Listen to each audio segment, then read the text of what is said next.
What's up again, everybody? Well, if you missed it, the Pro Tour and the Calling happened in Lille this past weekend, and it was absolutely incredible and has some far-reaching and permanent shifts to the meta of Flesh and Blood going forward. So today we're going to break it down. We're going to talk about what happened. We'll talk about the implications of Living Legend status within the format currently and how it's going to change the Classic Constructed format because, yes, Prism is now gone. So let's start. But before I do, I just want to preface this with, I'm going to need to drink water throughout this entire video, and there's probably going to be points where I have to cough. I apologize. I've been sick for like a week, and I've just hidden it really well in these videos. So you can always go back and like watch one and see if you can catch where I was sick. But today it's all about coughs. So we're going to do our best, but I'm going to take a drink of water while I go here. Okay.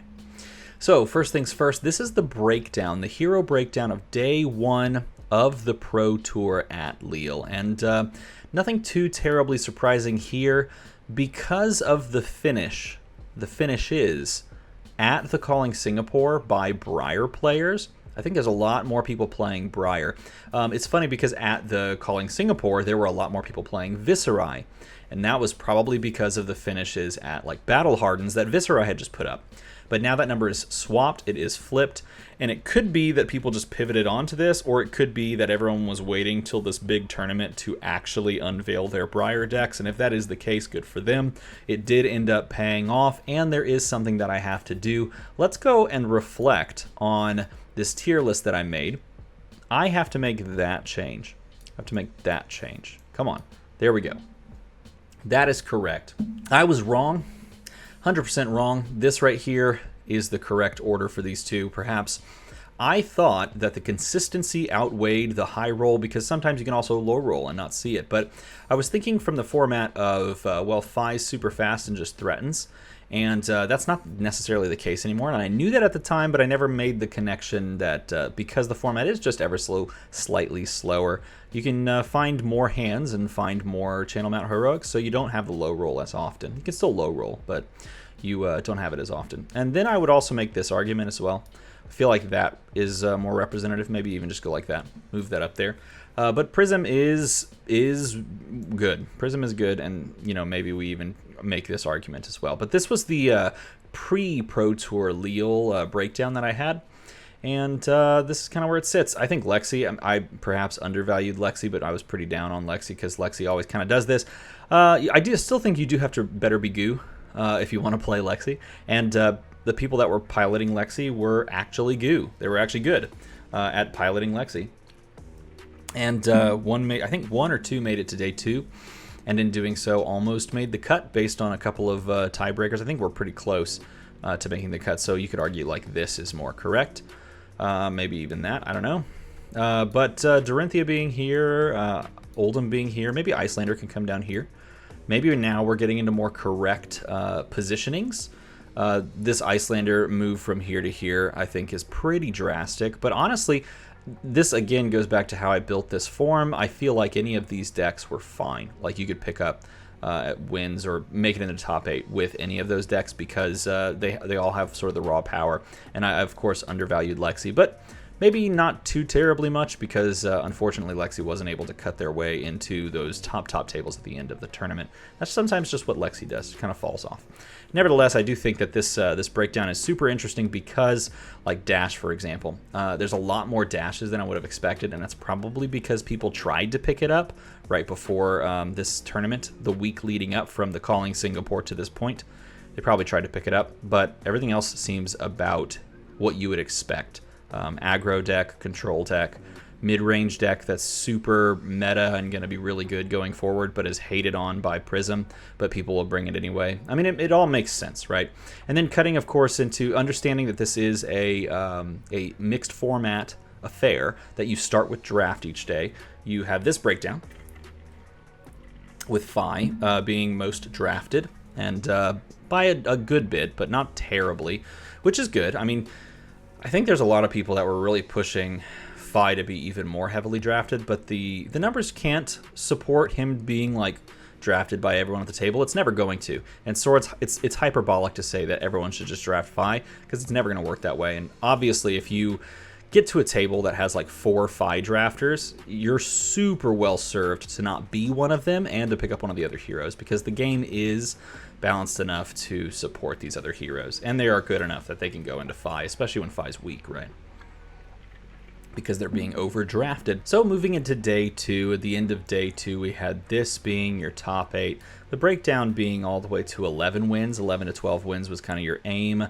Super unfortunate for 2 Americans to kind of be on the bubble with 11 wins, but tiebreakers being what they are, kind of break those things up. Nevertheless, a lot of very respectable names on here, of which, if I just highlighted all of them, we'd be here for a long time. But like Michael Hamilton, Tyler Horsepool, a lot of these other players, like for example Dante Delfico, a couple of them from other countries I also recognize as well from winning their events, in their own countries. And it's a lot of very good players. And so you have to be a very good player to make the cut into the top 8. And then, of course, looking at the breakdown of the top 8, we did have a very solid spread of heroes. We had 4 different Briars, but then we had 3 other heroes mixing it up.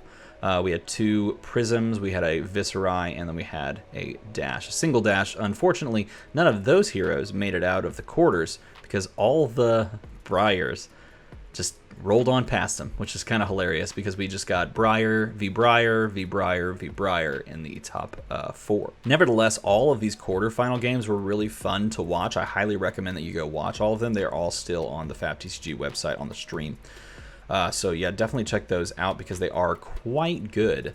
Like really enjoyable to watch these matches play out. But then we got the semifinals matches, which again were also very good and very exciting to watch because they led into the finals.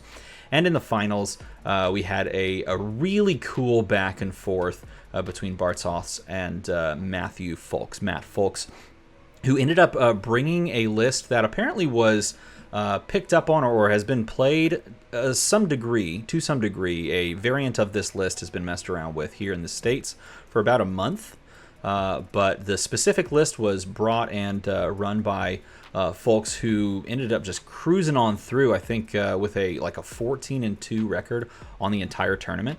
And I mean, it was a really exciting finals game, an incredibly exciting finals game that for me was only marred by some of the comments that were pervasive in chat.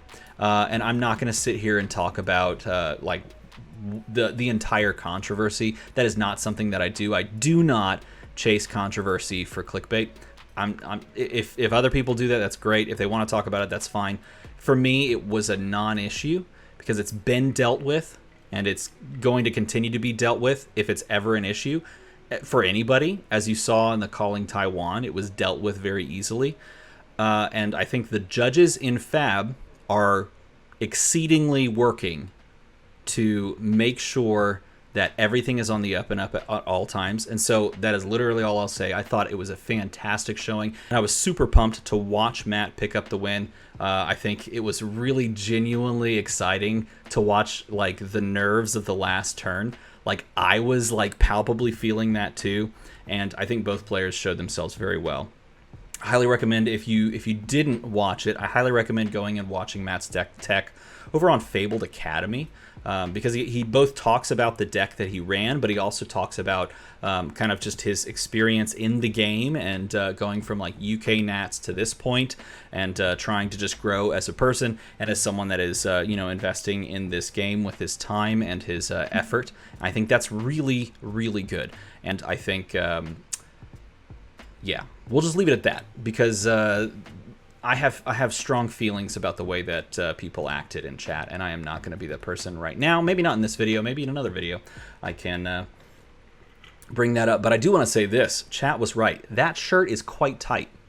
It's quite a tight shirt. That's ambitious. But he did pick up the win, and that was incredibly exciting. Taking home the big check and punching a higher number. Let's go to it. Punching a higher number onto the old Living Legend status for Briar. Look at that. Briar up to 842 points, which is very much within striking distance of Living Legend status herself. Now, technically, national championships at less than 48 players are only worth 20 points, but more than 48 8 players are with 40 points. So it would take a few of those. U.S. Nats, 80. But, yeah, Matt Folks is a UK player. And so it would fall there if he picks up the Nat Champs. So that's a thing. And then anybody else that wins with Briar, they're going to have to tack up a couple of wins. But it's not too terribly many. What is that? I mean, you got to win, what? For 40 points, you got to win 4, 8, 12, 16. So you got to win, what, 4, 8, 12, 16? You have 4 events. That's not too bad. You could probably, excuse me, there's a real chance that Briar is not on the board after national championship season, and that would be incredibly interesting to see if they announce a rotation, which we can talk about in this video, but we are definitely going to probably talk about in a different video. The old banned and restricted announcement. Next one's on October 3rd, after nationals. Yeah, after the nationals. So there's a real chance that Briar rotates out if Briar picks up 4 wins, and that would turn everything upside down. That would turn everything upside down. But let's not get too far ahead of ourselves, because we need to talk about the calling that happened in Lille, because the calling had perhaps the most meta impact on this meta that we've seen, I guess, since Chain rotated technically. And that's Prism rotating, because Prism picked up the win. I believe it's pronounced Joris Verhelst. Verhelst. I am so sorry if I butcher your name. I am so sorry. Picked up the win, which is very cool. Congratulations. With Prism, you will always be known as the person who got Prism to Living Legend status. And there's a lot of people that are happy about that. Me, personally, I kind of like Prism being around, but at the same time, it is going to be interesting to watch what happens to the meta now that she's not, because there are going to be some huge changes to that meta, and that we should talk about for a moment. By the way, Michael Hamilton here picked up a Battle Hardened, which is all draft. It's kind of cool, right? It's all draft. But yeah, if Prism, or with Prism now gone, let's just put Prism down there. Prism is now gone. What does that mean for this meta? That is probably an entire video in and of itself. But it does mean that like heroes like this, and I'm not just putting them like there because that's where they belong, but maybe it is. Heroes like this and this now come out to play more. Heroes like this come out to play more. Heroes like this, you have to ask a question, because like, okay, so Dash, if you're playing Wombat Dash, can that get over the defense of Oldham?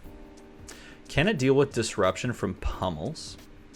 Can it deal with Icelander, who can disrupt and create frostbites and make you pay more? Are you playing Control? Can Control now go toe-to-toe with some of these if you're playing Dash? Does the new Dromai Illusionist have game into Oldham the same way that Prism did? That's a question you have to ask yourself. Because now if Oldham's more around, Fi, I feel like, comes down, because that was a really tough matchup.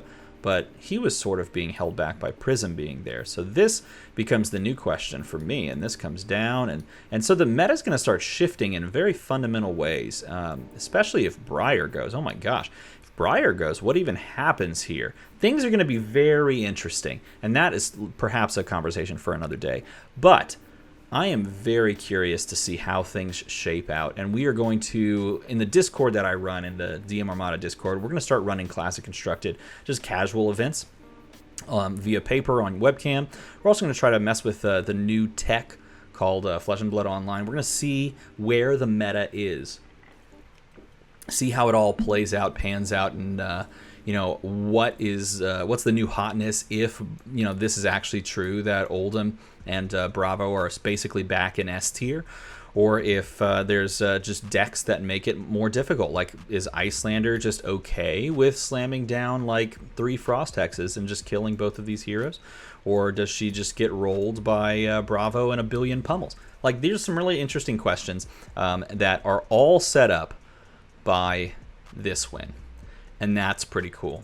So there were definitely some wide-ranging implications from this weekend, and some that we're going to have a fun time figuring out over the next couple of weeks and months before the big one of all of them, Worlds in San Jose, California. So I'm looking forward to all of this. If you enjoyed this video, if you learned something about this weekend, feel free to make that number climb a little bit higher. As always, thanks for watching.